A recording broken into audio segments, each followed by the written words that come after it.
예, 우리 지난 한 주간 모두 주님 안에서 평안하게 잘 지내셨습니까? 우리 현우가 이제 또 코비드에 감염돼서 가족들이 오늘 못 나왔습니다. 위하여 기도해 주시고 또 건강 빨리 회복할 수 있도록 많이 아프지 않도록 같이 기도해 주시고 격려해 주시기 바랍니다. 지난주 설교 중에 제가 아프가니스탄과 관련된 무슬림을 이야기하다가 탈리반을 IS로 잘못 말한 것 저의 실수였으니 용서하기 바랍니다. 오늘은 우리 북한 선교주일로 지킵니다. 북한의 핵 개발과 또 계속된 거듭된 미사일 시험들 계속 발사를 해대고 평화를 위협하는 이런 만행을 계속 저지르고 있는데 남북 간의 평화를 위한 대화들은 다 얼어붙고 또 그런 상태에서 북한은 점점 더 고립되고 참 그 땅에 거하는 우리 동족들과 또 많은 지하교회 성도들을 생각할 때 가슴이 아픕니다. 우리가 북한 선교주의를 지키면서 한 주간이라도 적어나마 헌금을 또 바쳐서 인도적 지원을 하고 북한을 방문하는 분들을 통해서 직접적 지원에 조금씩 참여하고 했는데 그것도 이제 못한 지가 꽤 또 됐습니다. 그러나 우리가 할 수 있는 일은 그보다 더 강력한 기도라는 게 있으니 북한을 생각하고 계속 기도하고 또 그 땅에도 하나님께서 복음으로 또 자유가 선포되는 그런 날들이 있기를 계속 관심을 가지고 또 기도해 주시길 바랍니다. 오늘 우리 읽은 요한복음 12장 이 말미에 있는 이 부분, 예수님께서 십자가에 달리시기 전날 마지막으로 공중 앞에서는 마지막으로 말씀하신 것을 우리가 같이 생각하고 있습니다. 예수께서 가라사대 아직 잠시 동안 빛이 너희 중에 있으니 빛이 있을 동안 다녀 어두움에 붙잡히지 않게 하라. 어두움에 다니는 자는 그 가는 바를 알지 못하느니라. 너희에게 아직 빛이 있을 동안에 빛을 믿으라. 그리하면 빛의 아들이 되리라. 참 귀하고 복된 교훈을 주셨습니다.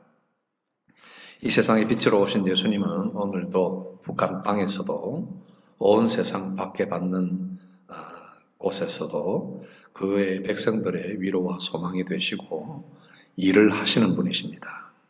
우리가 할 수 있는 일들이 제한이 되고 우리가 보기에 절망스러울 때도 하나님은 그분의 생명과 진리의 복음으로 여전히 일하시고 계심을 믿고 우리는 의지하게 됩니다.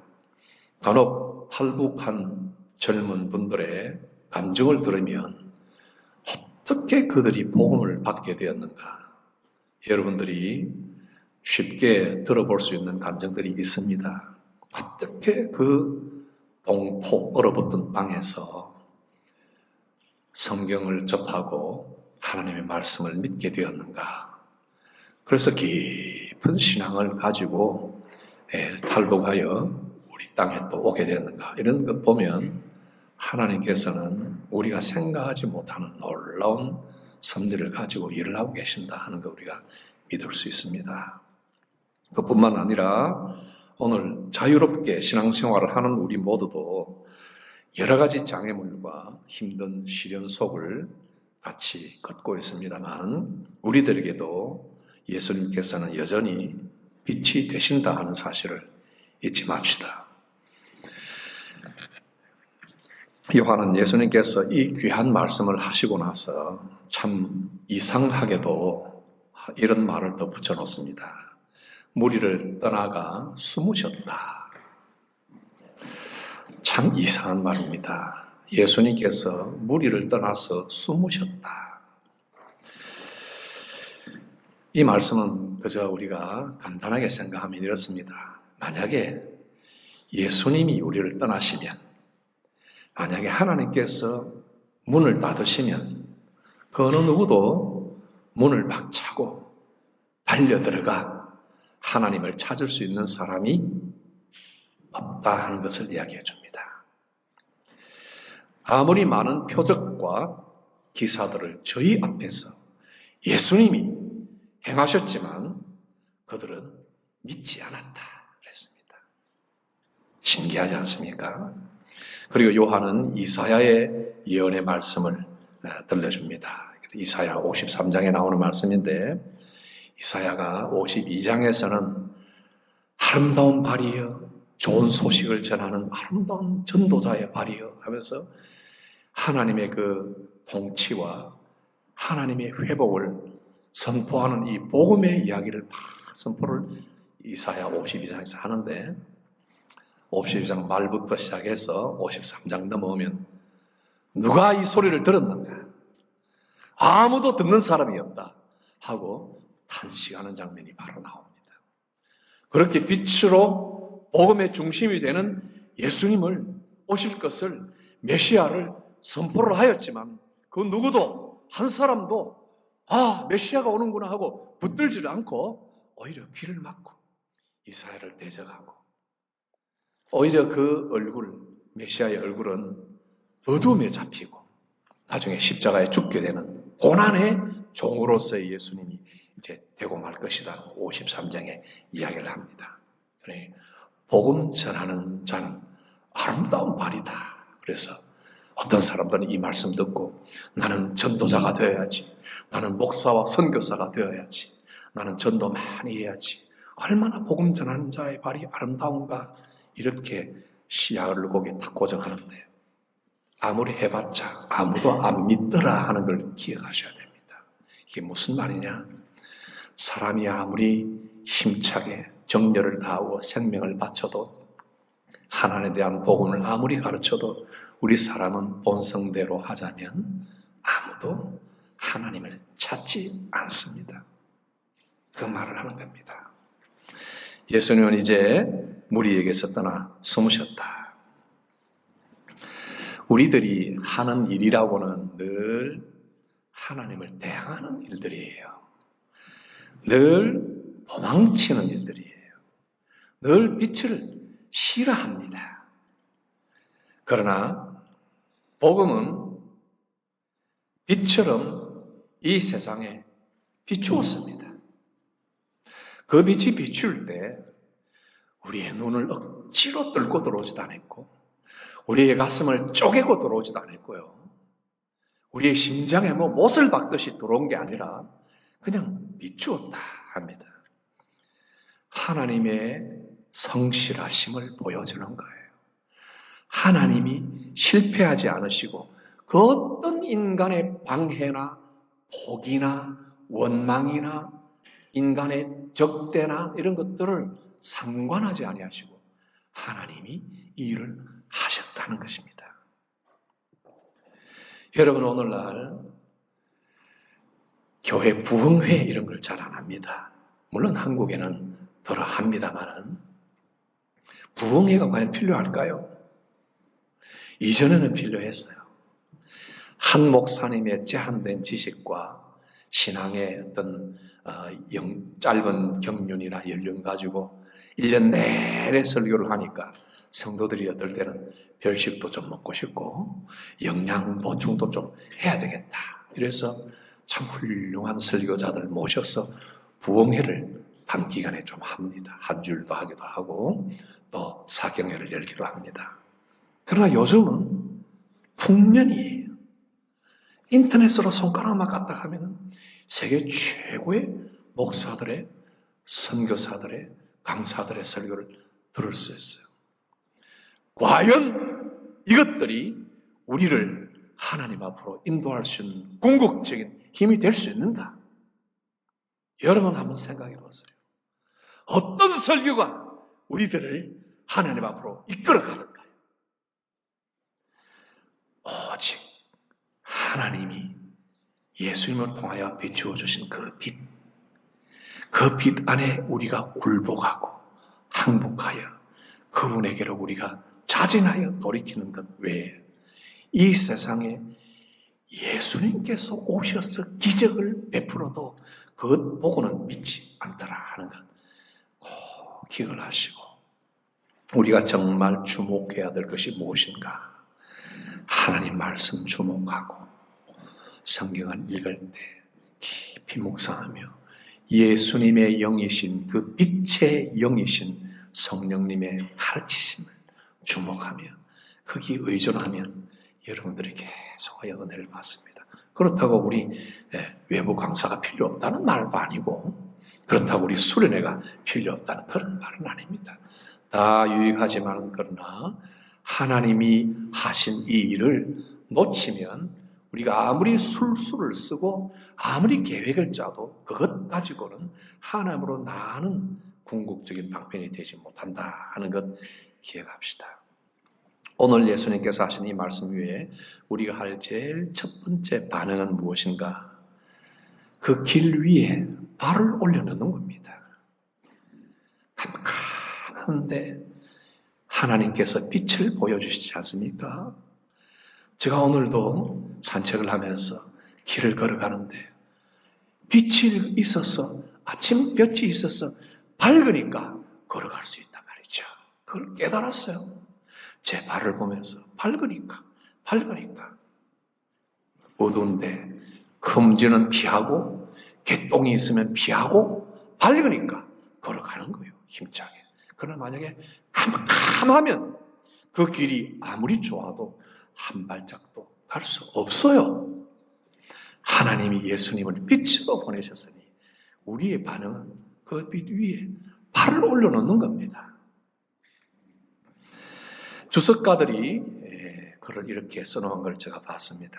논리적인 순서에 따르면 믿음이 먼저 오고 그 다음에 걸음이 따라가는 것이 아닌가. 믿음이 먼저 와야 된다 하는 것입니다.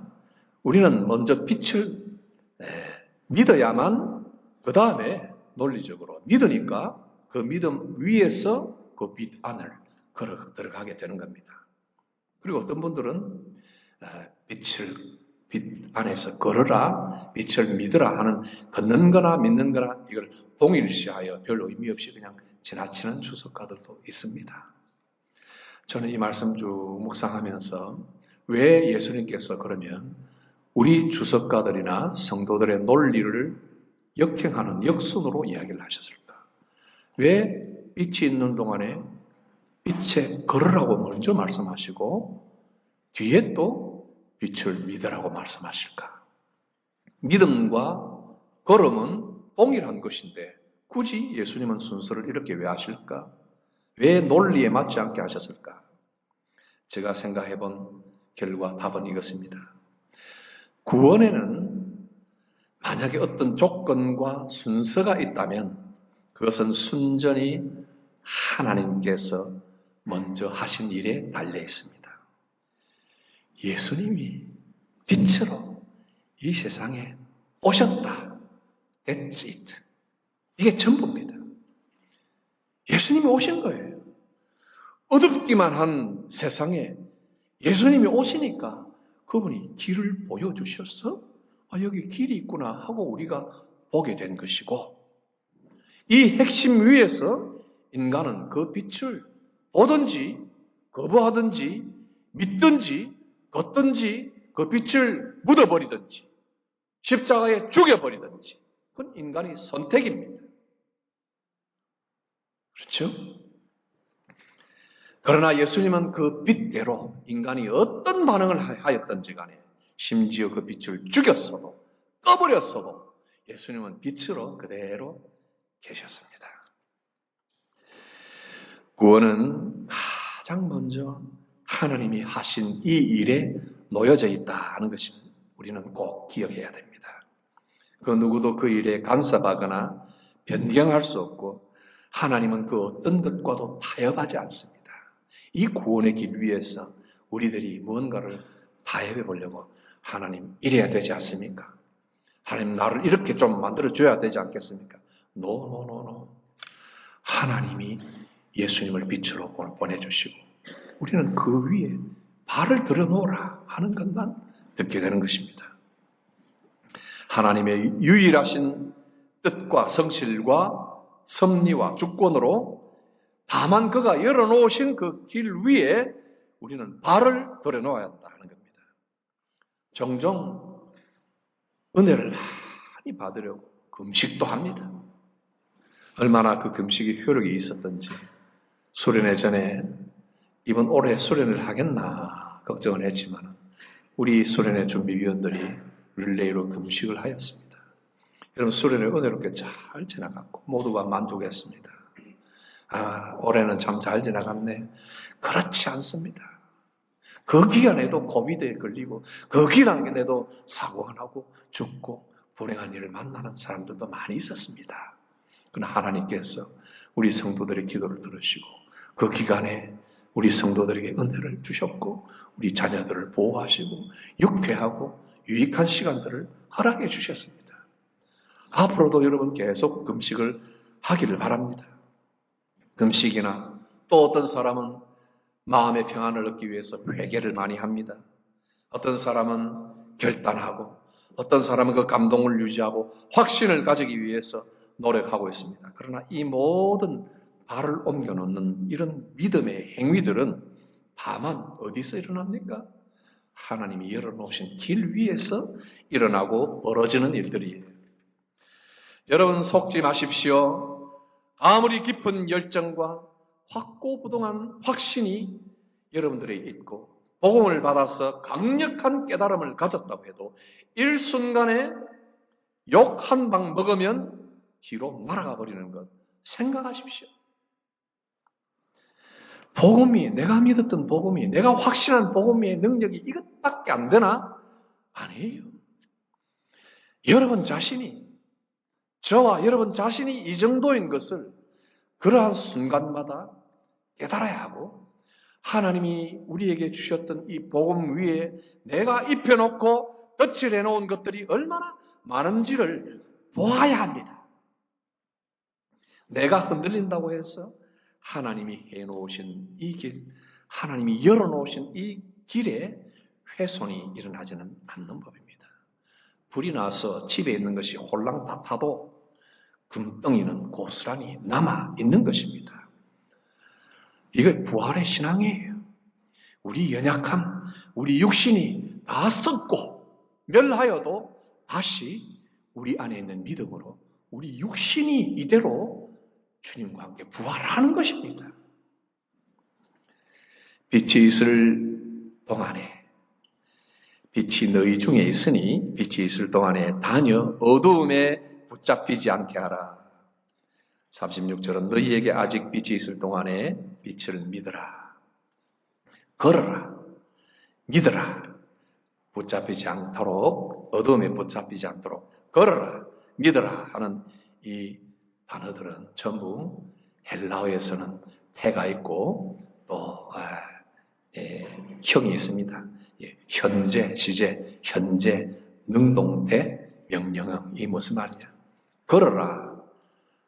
걸을게요. 가 아닙니다. 걸어라. 현재. 걸어라. 믿어라. 예수님의 강조는 이거예요. 물론 소리 지르지는 않으셨겠죠.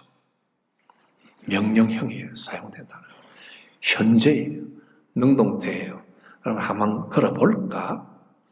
목사님이 그렇게 애타게 말 맡기니까 한번 맡아보고 순종해볼까? 그 정도가 아니에요. 깨달았다 말이죠. 깨달았다. 오늘 깨달았다. 즉시로 오늘 현재 능동태로 여러분이 자발적으로 움직이셔야 돼요. 그대로 앉아서는 1년도 가고 2년도 가고 여러분 인생이 지난 당진했던 모든 세월처럼 그대로 지나간답니다. 현재 능동태. 걸어라. 믿어라. 명령이에요.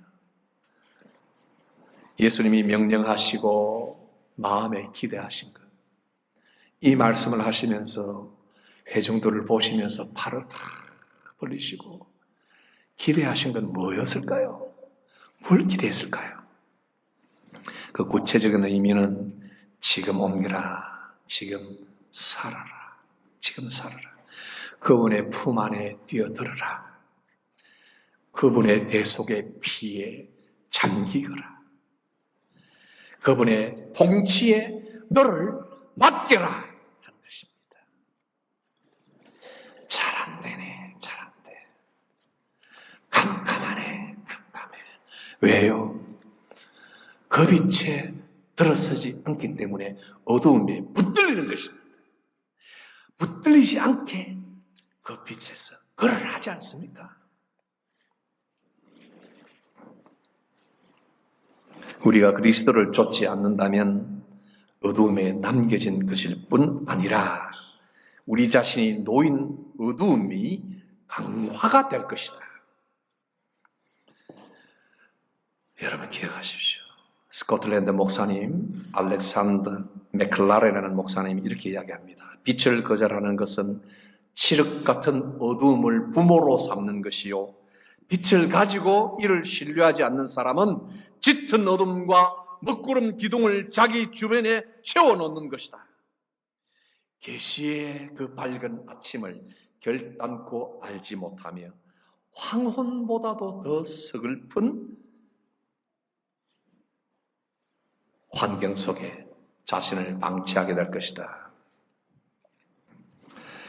우리 주님께서 바라시는 것은 여러분 삶으로서 그의 보혈을 흘려주신 예수님께서 우리를 위해서 십자가에 달리셨다는 그 사실 위에 나를 맡기고 걸어라 하는 것입니다. 하나님의 보좌 앞으로 들어가는 그 믿음을 또한 거기서 얻게 되는 것입니다. 폐잔병처럼 살지 맙시다. 폐잔병처럼 살지 맙시다. 영적인 고아처럼 행동하지 맙시다. 냅두니까 생각을 깊혀가고 냅두니까 무슨 일이든지 하나 할 수 있을 것처럼 우리 자신이 Leave me alone. 날 그냥 내버려뒀어요. 청소년 때 말이 하는 말이에요. 문을 딱 닫고 방에 들어가서 날 좀 내버려뒀어요. 내가 내일은 알아서 합니다. 하지만은 여러분 성인들이요, 오랫동안 나와 함께 제자 훈련을 받고 청교도를 읽으며 기도하고 노력하며 땀 흘려서 하나님 앞에 훈련을 받았던 성도 여러분들이에요. 여러분들이 혼자 있을 때 여러분들이 과연 그렇게 진보가 있고 하나님의 빛에 거하는 사람이 될 수 있던가를 살펴보십시오. 늘 자신을 의지하고 나의 열심과 나의 의지와 나의 회개와 내게서 도덕적 무험이 상태가 일어날 때 아버지께 나아가려 하지 않도록 해야 됩니다. 빛을 가릴 뿐입니다. 우리 집에 가면 리빙룸에 전등이 2개가 있어요. 갓이 없어요, 갓이. 갓 알죠? 커버, 그죠? 영국 사람들은 간접 조명을 좋아해가지고 조명마다 갓을 이렇게 씌우더라고요. 우리도 영국 사니까 그들이 한 갓이라도 하나 딱 장착을 해놔야 그놈의 전구가 좀 폼이 나지 않아요? 이거 아세요? 갓을 씌우니까 어두워요. 밑을 향하는데 어두워요. 그래서 우리 집에는 갓이 없어요. 그냥 홀라당 벌거벗은 벌브만 2개가 딱 있어요. 얼마나 밝고 좋은지요. 여러분 집에 가서 한번 갓을 한번 걷어보세요. 새 세상이 열립니다. 빛으로만 충분해요. 빛을 장식하려고 하지 마세요. 그 위에 빛 위에 뭔가 나의 것을 씌우려고 하면 할수록 그 방은 어두워질 뿐이에요. 빛 아래서 오늘 본분을 다하세요. 그것이 여러분에게 복음을 전해주신 하나님께서 가장 원하시는 일이에요. 그리하면 빛의 아들이 되리라. 이처럼 좋은 상급, 이처럼 좋은 선언이 있어요. 그리하면 이번 금요일에 혹은 토요일에 로타리 당첨되게 해줄게. 15밀리언. 떼춤을 출 것 같죠, 그죠? 이번 금요일에 그리하면 로타리를 당첨되게 해줄 것이다. 이런 무인격적인 것을 이야기하는 것이 아니에요. 우리 하나님께서는 그리하면 빛의 아들들이 되리라. 빛의 자녀가 되리라. 바로 하나님의 자녀가 되리라. 그리하면 이 관계 속으로 들어가는 것, 이 인격 속으로 들어가는 것, 마음껏 아버지라고 부르고 하나님께 이야기할 수 있고 하나님께 투정도 부릴 수 있고 하나님께 부탁할 수도 있고 하나님께 절할 수도 있고 하나님과 손을 내밀어 그 손을 붙들 수도 있고 인격적인 관계 그리하면 빛의 아들들이 되리라. 이건 그냥 뭔가 무형적이고 뭔가 우리가 바라는 생명 없는 것을 우리에게 준다는 그런 의미하고는 차원이 다른 것을 이해하시겠습니까? 어떤 한 남성이 73년도에 태어난 한 남자인데 지금은 목사가 되었습니다마는 73년도 우리 성도 중에 73년생도 있습니다. 6살 때 아버지가 백혈병으로 돌아가셨어요.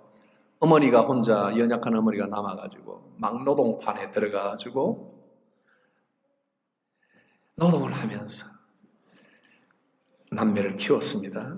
이 아들은 자라면서 아버지의 부재 중에 자라면서 반항도 많고 그 슬픔과 공허함 때문에 허송세월을 많이 했습니다. 방탕한 생활하고 어머니 월급 그냥 봉투채 들고 나가서 도박하고 노름하고 개인방해하고 이렇게 했답니다. 그런데 어느 날 어머님의 그 기도와 눈물 힘입고 이제 신학을 공부를 하게 됐어요. 그때 신학 공부하던 시절에 이분이 어느 날 기도 중에 환상을 보았답니다. 십자가 환상을 보았는데 큰 십자가에 무엇인가 물방울이 뚝뚝 떨어지더라고요.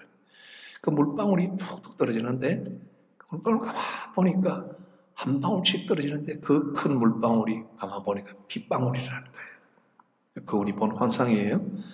그 빗방울이 방울방울 떨어지더니 나중에는 폭포수처럼 막 쏟아졌어요. 그 폭포수를 보고 놀라고 했는데 많은 사람들이 그 피의 폭포, 십자가에서 흘러내는 피의 폭포를 건너서 하나님의 보좌 앞으로 나가는 것을 보았대요. 고압 전류에 감전이 된 것처럼 전율을 느낀 그 환상을 보도록 시를 지었어요.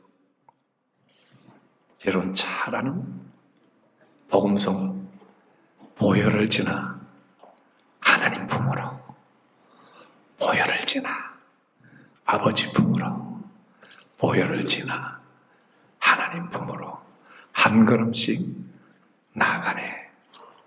존귀한 주 보혈이 나의 영혼을 소생케 하네. 존귀한 주 보혈이 내 영을 회복시킨다. 여러분 잘 아는 찬송들이에요. 부르세요. 집에 가서 부르세요. 존귀한 주 보혈이 내 마음을 새롭게 하네. 그 보혈을 건너서 하나님 보좌로 가네. 하나님이 예수님을 통하여 우리에게 펼쳐놓으신 길 아닙니까? 그 위로 발을 올려놓으시고 그분께 중성을 맹세하고 그분께 사랑을 맹세하고 같이 가는 사람들을 보면 너는 왜 그 꼴이야? 너는 언제 일어설래? 하지 말고 안아주고 위하여 주고 물을 제공해 주면서 같이 나아야 하지 않겠습니까? 이게 성도의 삶이고 이게 복음 위를 걷는 우리가 사는 동안에 해야 할 소명들이에요. 이 일을 여러분들이 하시면 여러분들이 복이 되고 여러분들은 선교의 달, 선교 헌금을 어디다가 보내는 것 이상으로 참된 복음의 파수꾼들이 다 되는 거예요.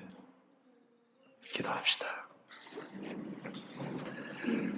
하나님 아버지, 우리의 이해와 논리의 벽을 뚫고 하나님께서는 그 빛을 비추어 주셨습니다. 아무도 그것 때문에 우리가 손해를 입고 우리의 몸이 망가지고 우리가 쌓아놓았던 공든 답이 무너지고 한 것도 없이 하나님은 그저 우리가 반항하고 돌아설지라도 기다려주시며 은혜로 우리를 부르셨습니다. 그 복음 위에 오늘도 우리가 왔다 갔다 하지 않게 하시고 그 복음 안으로 전방 들어갈 수 있도록 발을 넣게 해주시고 두 발을 다 담그게 해주시고 우리 하나님과 동행하는 기쁨, 빛의 자녀로서의 삶을 누림, 이런 것들이 우리에게 있으므로 하나님께 더욱 영광이 되고 우리 성도들에게 기쁨이 더욱 회복되도록 축복하여 주옵소서. 특별히 병중에 있는 어린 자녀들 속히 회복시켜 주시고 악한 마귀의 소나기에서 고통당하는 자들을 주님께서 건져주시며 만일 하나님이 원하시면 이것을 다 할 수 있다는 우리의 믿음을 향해 우리 주님은 만일 너가 발을 들여놓고 믿는다면 하고 도전하시듯이 오늘도 우리 모든 성도들이 손과 발을 다 뻗어 주의 손을 잡게 하여 주옵소서. 우리 성도들 가정마다 영광을 다하여 주옵소서. 예수님 이름으로 기도드리옵나이다. 아멘.